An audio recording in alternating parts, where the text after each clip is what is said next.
పంచుకోవడం నేర్చుకున్న చిన్న చేప.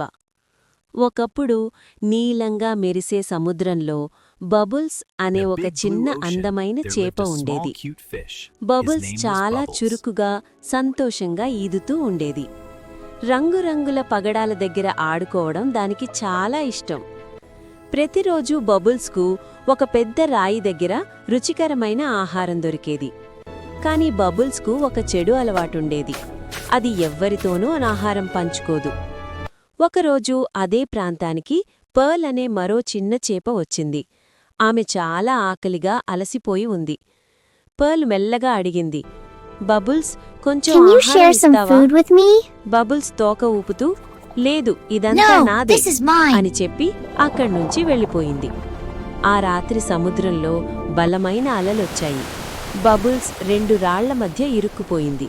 చాలా భయపడిపోయింది. సహాయం, సహాయం అని అరచింది.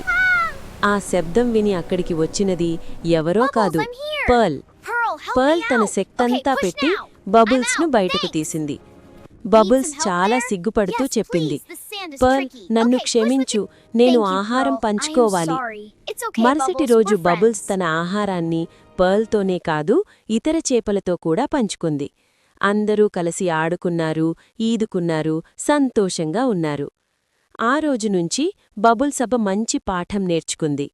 నీతి: పంచుకోవడం మంచిది, పంచుకుంటే స్నేహం పెరుగుతుంది.